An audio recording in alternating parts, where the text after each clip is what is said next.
Hey, what's going on, Podcast Nation? It's Jason Harris here, and thank you for joining me on another episode of The Drive Las Vegas edition. I'm here with Ted and ActivEngage.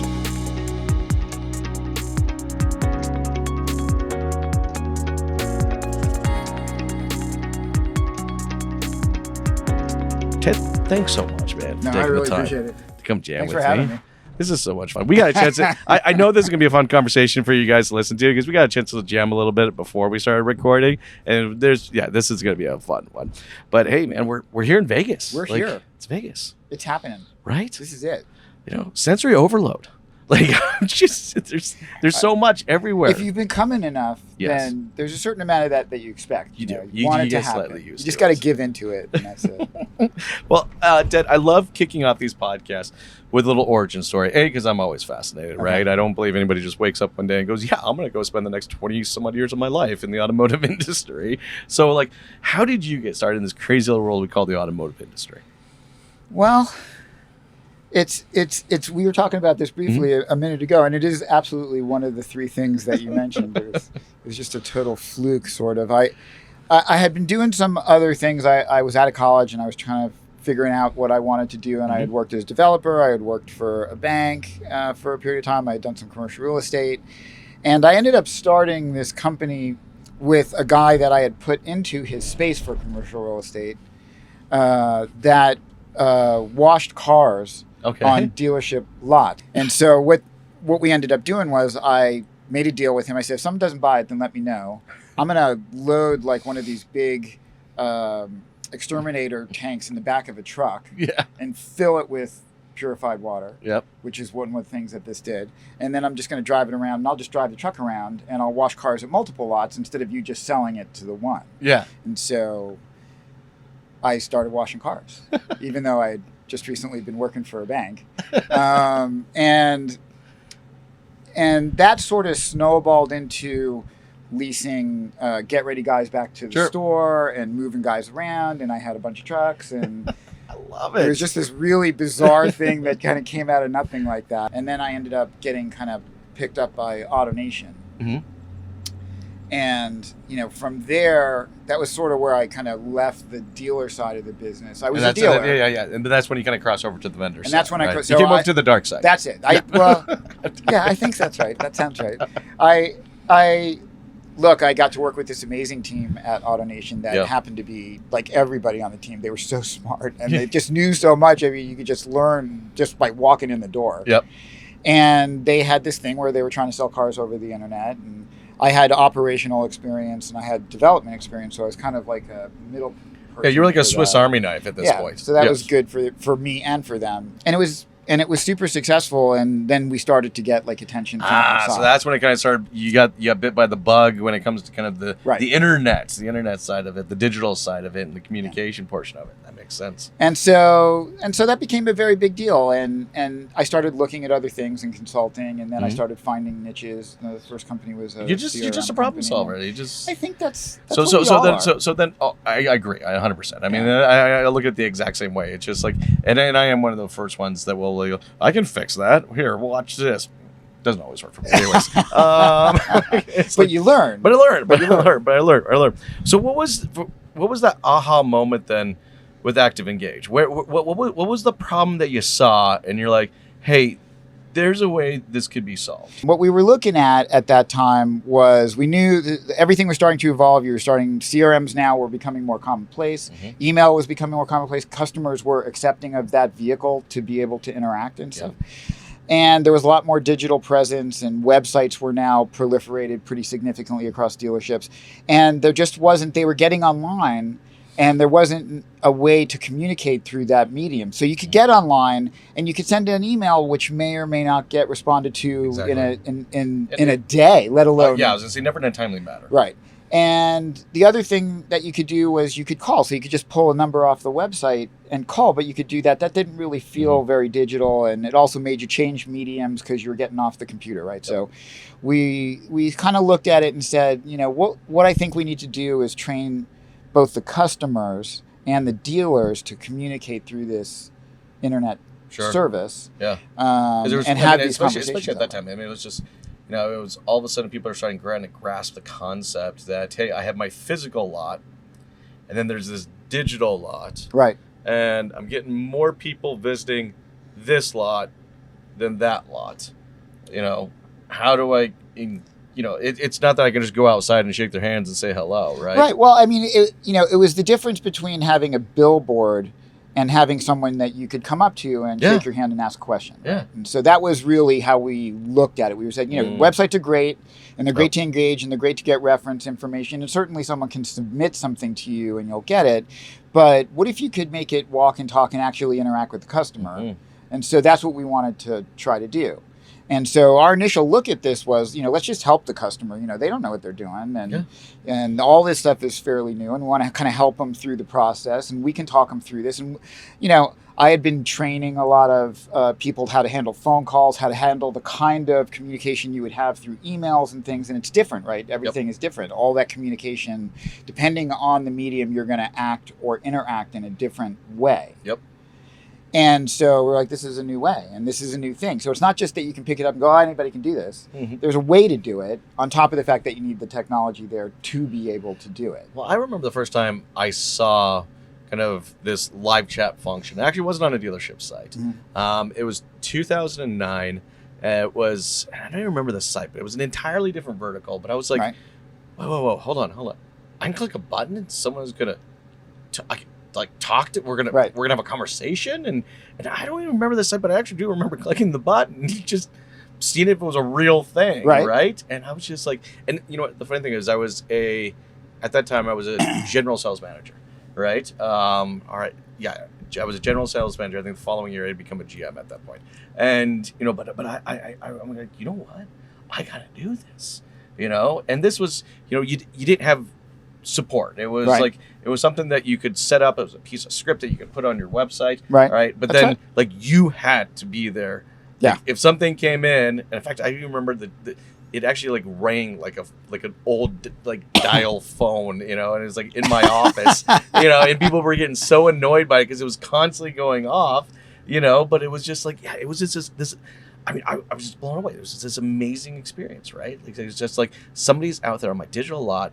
They can hit this button, and we can actually get into some real conversation. Yep. And and I honestly, at that time, I was like, guys, this is changing the world. You have to look at this. And for some people, I think it did. I think for some people it did. I mean, for me it did. Yeah, exactly, right. But the impact of it, I think, can't be ignored, and you can't really get away without it now. And we're quite pervasive across marketplace sites, OEM sites. We actually supply leads to about 14,000 of the franchise dealers, right? And so I think it has significantly to do the problem that you described. That was the other thing we were trying to solve for, which is you can't be there all the time. You're already having to deal with people handling phone calls that you like and don't like the way they do that. Now you're going to write it down and give it to the customer so that they can come in and go, yeah, they didn't just say that. Let me show you what they said. Well, and I always appreciated your guys' approach to it because, I remember probably 2010, I actually spoke at a conference on live chat, funny enough, right? And I was at that time expressing my anger, actually, about, there were these newer companies, not ActivEngage, but there were these companies coming out, and they were taking this amazing opportunity to have real meaningful connection, and they started turning into a lead generation product. And I was just infuriated. I'm like, no, this is not what the purpose, now you're just turning the conversation into a glorified form fill. And I'm like, that's not what it was supposed to be. I agree. I think that's, and I've always appreciated the fact that you guys have not. Well, I think that's what people miss. I mean, everybody wants more leads, but why do they want more leads, right? So you want to sell cars, right? And so I think that sometimes gets in the way. Yes, it does. Of the fact that, the goal is not to get more leads. The goal is to sell more cars. Have more conversations. Okay, so having more conversations, make better connections. Yes. And deeper connections with your customers. And in doing that, they're going to want to buy stuff from you. Yeah, they're going to want to interact with you. Maybe it's the OG in me coming out, but it was I remember, oh God, I'm going to date myself. I remember getting leads through the fax machine. All right, at the dealership, I remember you know, that. right? And Yeah. I'm just like, I effing hated these things. Yeah. Like, I'm like, I don't want to lead, boss. Put me in front of someone. Get them. Let me have a I don't care. I'll smoke signal the conversation with them. Right. All right. But get me into a conversation, because in the conversation, I can sell something. Right. All right. But when I have this, at the time it was fax, I had this stupid machine that's creating this gate between me and connecting this other person. It just made me angry. And that's what live chat just got me so jacked. I was so excited. I was like, okay, I can connect with them, have meaningful conversations. Well, and that's why we only offered it as managed. We didn't come out with offering it for the dealership until a little bit later, because we felt, look, this is going to be different kind of conversation. Well, and it takes a different person. I mean, that was the thing. It takes a different person. I think you also, there's a big value in also handing it off to the next guy, up the ladder, right? Yes. For the customer. Now they feel like, oh, I'm getting someone who's got even more information and who can help me even more. It creates a really clean experience. It does. Right? You know, and I think for the most part, I mean, that's how consumers are. But that's what we're used to anyways, right? I mean, that's the path of any other type of support conversation that I go into, right? Right. You know, is that as long as I get directed to the person that's ultimately going to answer my question or get the information I need, that's all I care about. Right. You know? But that was in the beginning. So now, you know, fast forward to where we are. So now we're all of those guys. Yes. You know? So yes. Now we're taking these conversations. In the beginning, it was that way, and we wanted to get as far through as we could, but we had limitations on what data was available, what vehicle information was available, what inventory information was available, and what the dealership's process was, what their schedules were, who people were there. That's right. Yes. Now, because of other people's technology as well, you know, we're able to know what all these things are. So, you know, you can chat with us, and we know the difference between shop time for an oil change and a transmission change. Yes. You know, and we can get you your loaner car or a rental car. We know all the different features and functions of every asset within a vehicle. We know what the inventory looks like. We know in most cases, you know, if it's an inbound vehicle or if it's sitting on the lot, or so the conversations become much more elaborate. And at the same time, we want to keep these conversations super simple, right? So we're not there to confuse the customer. You know, we're there to answer questions, and you kind of have to get like very engaged and interested in what the customer's trying to accomplish, and let them try to accomplish that with you. And then as you're doing that, they'll just offer you the information. They'll just be saying, hey, listen, my name's Ted Rubin, and I really just want to get this thing, and this is what I want. Can you give me that? That's what I want. What I think I've always appreciated about you guys' approach is you really kind of become a conversation partner. You know, and I appreciate that, because, you know, I mean, talk about, for a lot of people, this is a part of the first impression that they're ever going to have of my business. That's right. And, you know, look, I was a dealership owner. All right. I would love to tell you that every single one of my staff members is going to 100% execute the first impression the way I wanted. Right. You're not alone. I tried, you know, and let's just be honest, guys. Come on, I mean, you're out there watching. Let's just be honest, you know. Like, you're gonna have some amazing people that can execute that first impression and handle that conversation in many ways, and then you're gonna have some that you wish they didn't answer the phone, you know. And well, you know, it's funny, and we can kind of maybe bring it back to times right now, because I just heard an interesting stat, and I'd like to get your thoughts on this. Is that currently right now, 80% of the sales team has only worked in the automotive industry for less than 2 years. I get that feedback from the dealers that we have. I was in a dealership the other day, and he had just come out of like a training session with his team. And he's like, I'm literally having to tell people how to sell cars. And I'm like, what do you mean? He's like, well, all the people that I hired, a lot of the people that I hired was over COVID, and they have no clue what to do as far as actually like selling a car. They know how to take orders, but they don't know how to sell a car because they've never had to do it. And so, and I was like, well, like a lot of people? He's like, yeah, it's like a lot of people on my sales staff now. That's what's happening. And so I know that from a lot of deals. I've heard that many, many times, you know. And so I think that that we do need to get into the focus of training these people up again and getting back to being dealers the way that dealers have always been focused on selling and training and understanding how to interact with the customer and just how to move people through the sale process in an effective way. Service as well, same thing. 100%. I mean, even more so on service. Another stat I thought was super interesting, especially from when we talk about the retention perspective, right? And to me, it's funny, people go, what are you talking about? It's like communication, retention.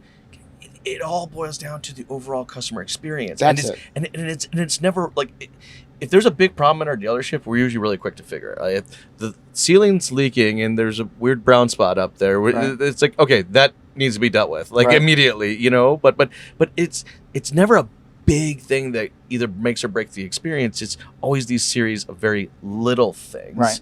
And I find that always starts at the moment they engage and we get into conversation.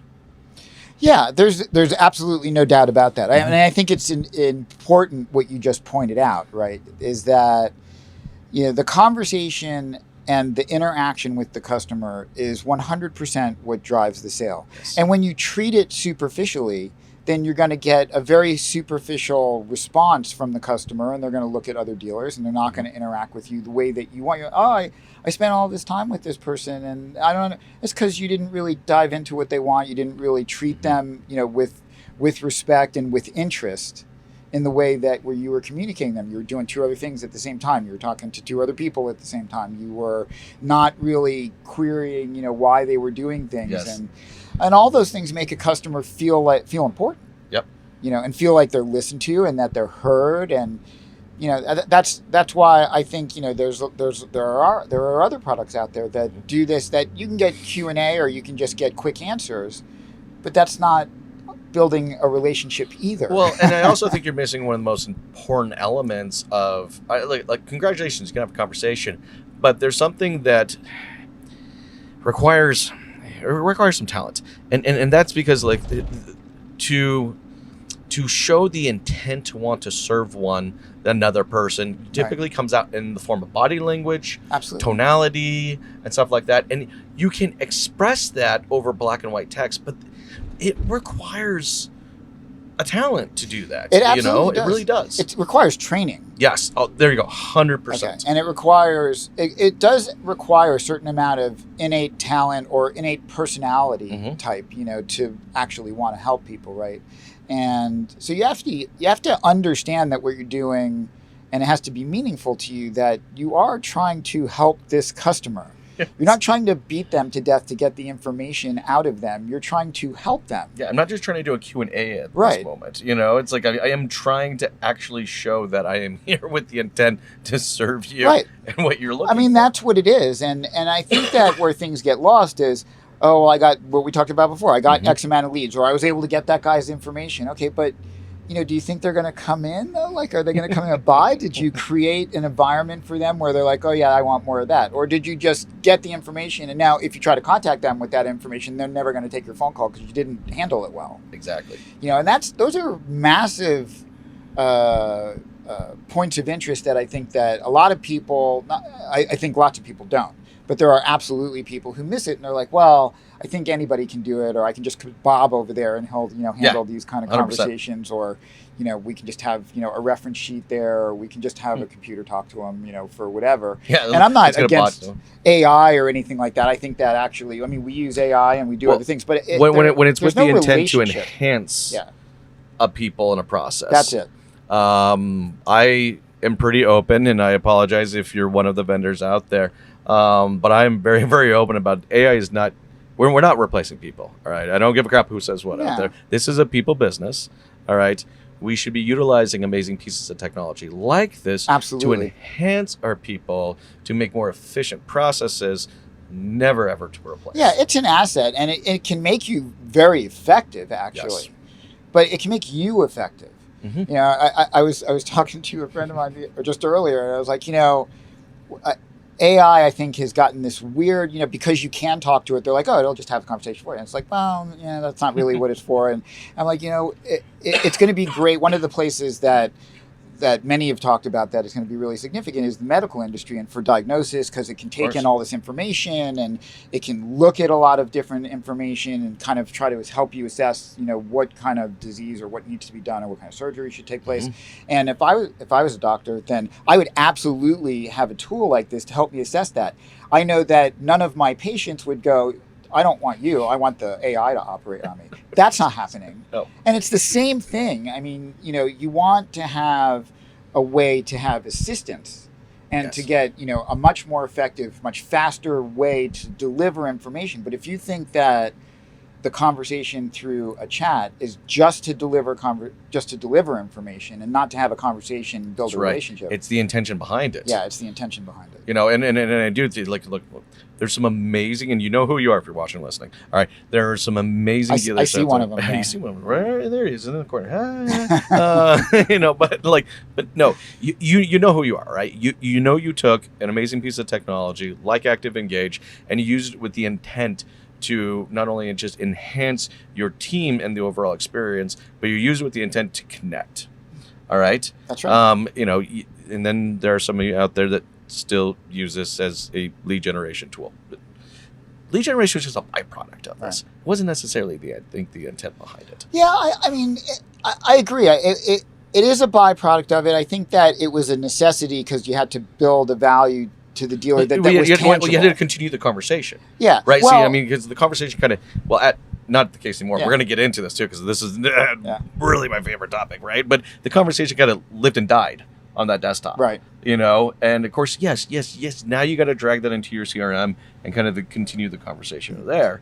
You guys have flipped that note. We're going to talk about that. But I think you need to, look, when we first started, there had to be some tangible way to assess, is this working? 100%. And so a lead was this derivative piece that came out of the conversation that you go, look, we had the conversation. This is the guy, he should be coming in. We had that part of the conversation, or, this is what he wants and you should follow up on him to make that. So we're satisfying this customer. Here's the proof that we did that. And then your success in selling them is going to be the proof that we did a good job at what we told you we were going to do. And it somehow turned into more and more leads. Give me leads, give me leads, give me leads. And not, give me the best leads, or give me the leads where, it's not really, I just need customers that are going to buy. I don't need a lead. I need a customer who's going to buy. And so and there's no question that the most successful dealers, the most successful businesses that are selling things to people are the ones who constantly have customers coming back and back and back and back again. If you just whack them over the head with the biggest number that you can possibly hit them with, then they're not coming back to you. They may buy the one, but that's going to be the one, and that's going to be it. And so it's giving this customer, number one, a medium that is their choice. Yes. That they can interact with you the way that they want to. They know that you have a phone number. They know that you have a website. They know they can fax you probably still somehow. They can email you if they want to. Actually, that's a good point. I'm trying to think, do I still have a fax machine in a dealership? I mean, if you do, in the comments, please let me know. I'm just curious. But okay, so let's talk. Actually, I love the fact you brought up the fax machine because there's been a lot. I do love fax machines. Okay. But we've had considerable technology advancements, and what you guys are doing from an SMS and a text message perspective just honestly just gets me excited, right? Because again, this seems like this was that next level, this was that next evolution, right? I mean, yes, we can take this conversation and still put it into the CRM, but now this conversation doesn't die. It stays there. It continues to live via text message. And for the people watching out there and listening, don't know what we're talking about. Can you kind of give me kind of that rundown? Yeah, I mean, it has to kind of live for a while because people interact with their phones and they'll interact for periods. I mean, I do it. I'm sure that you do it as well. And you interact for periods and you have a certain amount of intensity for a period of time. And then that's it for a little bit. Or you get busy with something else and go on. But it doesn't mean the conversation stopped. Nope. It just means that I stopped having the ability to pay attention to it for this period of time. And so, one of the things that's super important when you're doing texting versus chat, which is on the web. Yes. So SMS or just texting or however you want to phrase it is something that, this customer is going to interact with you. They may stop. They may come back an hour from now. They may come back a few minutes from now. They could come back tomorrow. Certainly there's a point where you want to close out that particular conversation, and then start another one if it's going to happen, 3 days from now, 4 days from now, something like that. Because Well, it and probably at that have a point, it different could be time. an entirely different conversation. That's right. too. It's a different conversation. But you need to be able to follow that through and understand what it is. And really the way that we even look at all of this now. So all these conversations are kind of converging on each other. So we're trying to track. We are tracking when there's a chat conversation. So something that's on the web for something, social media conversations. So I know that you chatted with us on the website, or you chatted with us on something like Auto Trader, and then you went to a Facebook ad, or then you went to a Google ad, and we had those social media conversations with you, and I can see these historical things that are there about the conversation. Just it arms me as the user to just have a better educated conversation That's with right. you, because I now have this level of insights. You have all these insights, and let me tell you, these conversations are different on different platforms. Yeah, totally customers makes sense. go there for different reasons, and so the questions that they're going to ask are going to be different. Yeah, imagine if the conversation starts, let's say, on Google My Business. All right, it's pretty low funnel conversation, right? I mean, because they actively searched my business. Yeah, they looked for you. Came up, which is very different than if it's on social media, where I'm there to consume content, right? All right, and maybe be educated or entertained, and something pops up, goes, well, that's interesting, maybe tell me more. It's just, but you're right, it's wildly different types of mindsets going into that conversation. Yeah, so having that aggregate of information and seeing where a customer had talked about something in particular before. Yeah, I mean, and there's an art to knowing what you can talk about and what you can't talk about, and how you kind of bring the use of that information. I shouldn't say, hey, Bill. So I saw you were looking on Facebook, and I saw you clicked over to this vehicle, and yes, this is it. I know you're looking at the vehicle right now as we're speaking. And you were here, here, and here. So I shouldn't say that, right? No, you shouldn't say that. Okay, right, I would say enough. that would be bad. You'll see people run screaming from the computer probably, and their hair on fire. These are the ones that put tape over their cameras. Right. That's right. I've done that. They're always watching and listening. Ted. They're always watching and listening. But no, I mean, just seriously though, to me, the cell phone, the text message, it's the holy grail of communication. And the reason I think of that is, like, I only text the people in my inner circle. Like, I get phone calls from anybody. Right. I will get hundreds of emails from everybody. Sure. Right. But the people that I am texting, my coworkers, my friends, my family, like, that's my inner circle. Sure. And for a dealership to have the opportunity to get into that inner circle, that's an interesting way of putting it. Actually. That's true. I think it's huge. I mean, I have full transparency. Like, it's, to me, it's like, maybe I'm David. It feels like the proverbial bat phone. Right. Well, you remember the bat it's phone, like right? The bat phone, right? Like, little there's just box, there's little boxes. You flip it open, and I'm like, Batman. This, but it feels like that. It feels like that's the type of level, as a consumer, that is what I feel like I now have access. You don't just have access, you have control. There we go. Okay, so as a consumer, you get some control over, or at least perceived control over what's going on. And you do, I mean, you have, it's not as instantaneous or abrupt. So there's not an expectation. If you're in a chat and all of a sudden the guy stops talking to you, chatting with you, or if you're on the phone and that happens, then instantaneously, it's like, wait, what? Hi, why did you go away? Where is that? What's happening with that? But you could go a whole 24 hours and wait for a response from someone. Of course. And on a text, you wouldn't want to do it as the dealer. Certainly, you would want to be able to respond right away. But in getting something back from the customer, it could take a while. They could get involved. Well, I think even as a consumer, I mean, I don't know if I would necessarily expect that instantaneous reply. Right. It's just more like, and you said it earlier. I want to engage with you when I have that moment to engage with you. We can focus on it. And, and maybe it's just more of almost going to get my thoughts and questions out of my head. And if you reply to me in the next few hours or whatever, the next business day, as long, it's like, oh, okay, but I can re-enter into the conversation when, again, that's right. I have that moment. I mean, that's usually what happens with text. And it depends on the consumer. There's different, it depends. Are they a digital native? Is it someone who's totally used to that? They're like exactly what you described. If it's someone like me, then I'm like, answer me now. I want the answer now. No. So, but but it also depends on the vehicle that you're using, right? So chat, much more instantaneous. Yes. Text can take a little bit longer and stuff like that. What I don't want to see is 3 dots, for the next 20 minutes. Right. I hate the dots, Ted. I hate the dots truly when they do. just sit there. I hate the dots. Yeah, I don't mind the dots. I know you're doing something. Yes. But I want to know that there's going to be an end to the dots. Yes. That they're actually going to materialize into some sort of a statement. Yeah. Right? I love it when they pull up and here comes your dots Disappear. went away. Yeah. What the hell? Oh, wait. It's back. Here we go. Where's that aggressive? Okay. So no, I agree. But that's also why, look, I mean, with the texting stuff, so that's why we're trying to move people now from these, the density of these phone calls. Just to give you some insight, we have a new piece that's called Flip to Text, Yes. where, we've put this out. Now it gets installed on your automated call distribution piece, when it answers the phone. I think is ingenious. It's just like, look, as a dealer principal, it was something that always stressed me out. Me too. Right? It legitimately stressed me out, but also from a staffing perspective, what do I do? Bring 4 more people in during that 1.5 hour period, and it may not solve the problem either. It's like, yes, so like I being able to call in, all right, hit number 2 or whatever button it is, and convert this conversation over a text. That's right. Dude. And take it off the phone line. So now, Yes. I think one of the things, it's not just that you're not answering all the calls that get through. What you also got to remember is you're blocking calls from getting in altogether. It's not just they're on hold for 15 minutes looking around for a salesperson. If I was a service advisor, I'd love you.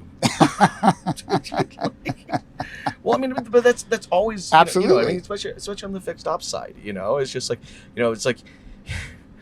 I was a service director for a while. I trained service advisors, and that call always comes when you don't want it to come. Right. You're sitting there trying to check someone out on an $1,800 bill, and it's just like, stop ringing. Exactly. And how great is it, though, as a consumer, to be able to, the first person you actually connect with, they can solve your problem.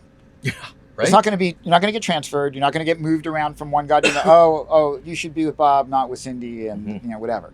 That doesn't happen at all. So does the first person I have a service question. I can handle that. No, I'm sorry. It's a sales question. Oh, I can handle that also. Well, okay. Well, I want to find out if you have this car on the lot. Oh, well, I can tell you if it's on the lot. Let me tell you, and I can look at it. Can you tell me what other cars you have that are like? Oh, I can tell you all of that as well. What an experience, right? Yeah. What an experience. That's what you want. I mean, when a customer calls, they're reaching out, and then you're going to go, not now. I'm too busy. Let me put you on hold. Well, it's like forms on the website. Yeah. All right. If you want to talk to me, I'm gonna need your first name, last name, email address, shoe size, blood type, and firstborn. Right. All right. Yeah, that's gonna submit something. Right. I may or may not get back. Yeah, there's a guy in the North Pole who's responding to all of those from all the dealerships. Yeah. And if I do get back to you, it's probably gonna get back to you with a thank you for your inquiry. Right. All right. Somebody will be contacting you when the hell it's convenient for us, not convenient for you. Right. Not through the same medium either. Yes, they're going to call you. They're going to call you. Yeah. But no. Like I think you can hear me and Ted talking, guys. If you're out there watching and listening right now, the bottom line is you gotta get serious about this, right? You have to get serious. Your communication is one of the most key elements to the first impression that they're ever going to have of your business. It sets the stage for everything, and it just shows how how you intentionally want to serve the customer. To me, it speaks volumes. Like absolutely, if someone is giving me that option to engage immediately, all right, let me ask the questions, and to your point, have the right person to answer it. Right. God, that's the company I want to do business with. I think that's why you see so much of it in industry and business, all kinds of commerce and stuff like that, is because everybody knows that you have to satisfy the customer the way the customer wants to be. You can't tell the customer you're satisfied. I solved your problem. I solved your problem. So, I answered your question. You asked if it was blue. I said it was. That's right. You can go now. You can go now. Right? No. It doesn't work like that, And it's interesting to me, and a little upsetting, but it's interesting to me when dealers or whoever look at it and they're like, no, that's what we do. We know when they're satisfied, and we know what they need, and okay. I mean, I don't.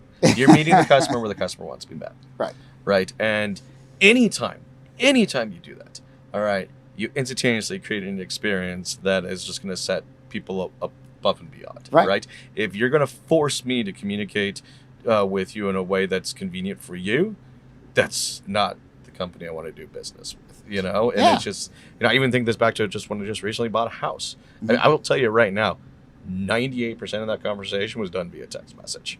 You know, it's just because I'm working and then I had house mode, you know, Right. it was just that kind of back Well, I and mean, I forth. think it's all about the luxury of service, right? I Yes. mean, and it's not an expensive. It's not about the cost or the relative expense. I want something that's expensive. It's about. I mean, if you were checking into two different hotels, and one of them has three receptionists, and they Yes. can all check you in. One of them has one, and you're standing in line. It's the exact same amount of people at both. Same hotel, same everything. You're going back to the one that you got serviced best. Yeah, 100%. That's it. Okay, the rooms are the same, the hotels are the same, they're the same distance from everything. But I have the perception that they cared more about me. They cared more about you. That's why I'm going back to that And one. that's what it's all about. It's 100%. about how much you show that you care about the customer. That's what continually brings them back. And that's what makes them say, absolutely you know what, you get crappy service, you should go to my guy. You should go to my dealership. Right? Because we have that's my right. guy. That's right. Right? He's They- actually probably saved. That's exactly No, well, it's the same thing. Like, I got my plumber, right? I got my heating and AC guy, That's right. right? He's actually in there as my heating and AC guy, you know, and here, just text him, you know.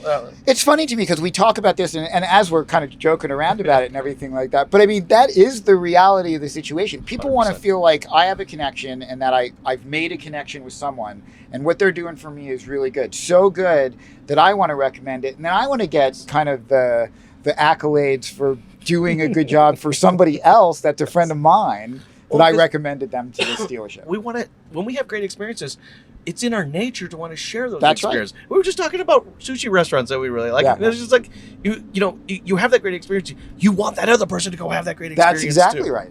That's what it comes That's down exactly what it is. I mean, and it's 100% about the experience that you're having, and whether you feel like you're getting service, where you feel like you're getting respect, treated well, that you're being thoughtful, or if you feel like you're being processed. to. God, that's the worst feeling, isn't it? It is. You know, and everyone out there, you guys, you're consumers too. You know when you're being processed versus when you're being taken care of. Look, Ted, I know we're getting towards the tail end of our time today. I'm confident we could easily go a lot longer. This has been seriously awesome conversation. You know, No, I love it. And it is one of my favorite topics. I just love connecting with people. You know, and it's just like any technology that helps the process to streamline or make it more efficient, I am so 100% in. So, guys, thank you so much, by the way, for taking the time. Yeah. This has been an absolute blast. No, it's before I let totally you go, fun. for everyone out there watching, listening now, See, I connected with you there. we did. We had Yeah. a full see the guys. This is what connection looks like. This is what connection looks like. Before I let you go, though, for everyone out there watching and listening right now who would like to connect with you and the company, all right, what's the best way to do so? Come to the ActivEngage.com website. Mhm. All my information is there. My leadership is there. You can connect with us that way. You can send something to ted.rubin, R-U-B-I-N, at ActivEngage.com. You can track me down. You can tackle me here at NADA, whatever you want. Awesome. Dude, Always looking forward to it. Thank you. Thank you very much.